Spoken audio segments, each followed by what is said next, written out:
ku yiri madaxweynuhu maxaad codsanaysaa marka madaxweyne lagu geeyo lagu yiraahdo madaxweynuhu maxaad codsanaysaa bal sawiro sheeko caana jirto aragteen baan u maleynaya isagoo ka sheekeynayo 5 sanadood buu qansax dheere ku xidhnaa qansax dheere marka baydhabo la joogo ayaa 3 saacadood xagga la aadaa koonfurta diinsoor inta la maro waa meeshu ku soo bartay afmayga marka 5 sanadood buu qansax dheere joogay markii la soo daayay ayaa madaxweynuhu loo keenay maxamed siyaad barre wuxuu ku yiri madaxweynuhu maxaad codsanaysaa marka madaxweyne lagu geeyo lagu yiraahdo madaxweynuhu maxaad codsanaysaa bal sawiro qof baabuur baa raayaba qof xil baa laga yaabaa qof hanti qof dhul qof wax buu ku fikiraya qof dhoof meesha baad iskaga tagtay madaxweyne baasaboor iyo fiis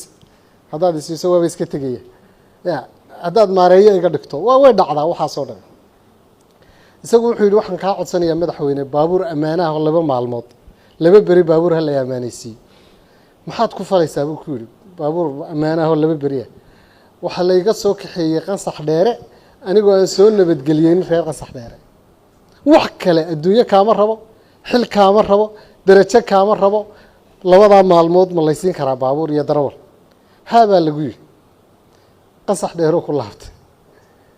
dadkii uu 5 sano la joogay buu u tagay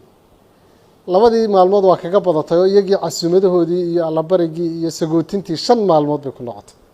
5 maalmood baa la soo sagootiyay waa ka soo noqday xamar buu ku soo noqday yani waxay ku tusaysaa qof xabsi lagu noqdo lama arag xabsiga hadii ilaahay hal markaa soo daayo xitaa dib looma feeriyo marka ninkani wuxuu ahaa yani karakterka noocaas ah ee dadku ku yar waxaan xasuustaa maalin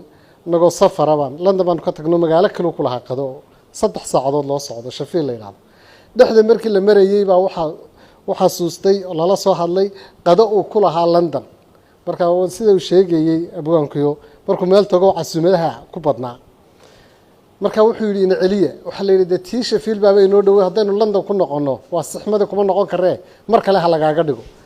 may buu yiri gabdhihii Soomaaliyeed ilaa shalay qadada u diyaar garoobayay la oran maayo hadraawi baa qadadiina idin kaga baxay oo tan Sheffield tacaawa marka la taga la cunayaa halkii waa dib looga soo laabtay 3 saacadood oo dambe si loo ilaaliyo qalbiga gabdhaha ilaa shalayto adeega ku jira iyo casuumada iyo hawsha maalin hotel Imperial la yiraahdo Hargeysa anagoo ka quraacanayna labadaydo kaliya ahayn ayuu wuxuu yiri quraac saddexaad la kaalay maxaan keenaa buu wiilkii kabaryeeriga ahay waiterka suqaarkeen buu suqaarkii baa la keenay saddexaad wuxuu cidina lama joogto abwaane yaad quraacda saddexaad yaale wiima sheegin markii la keenay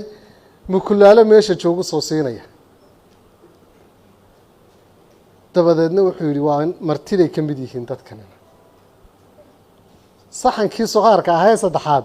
mukulaalihii baa buu u dalba maalin labaad oo kalena way dhacday oo ugu yimisaas oo kale marka loo dalbo hadayba meesha ay yimaadaan wuxuu yiri yaay kale haystaan bini aadamkaasi ku hoos nool yihiin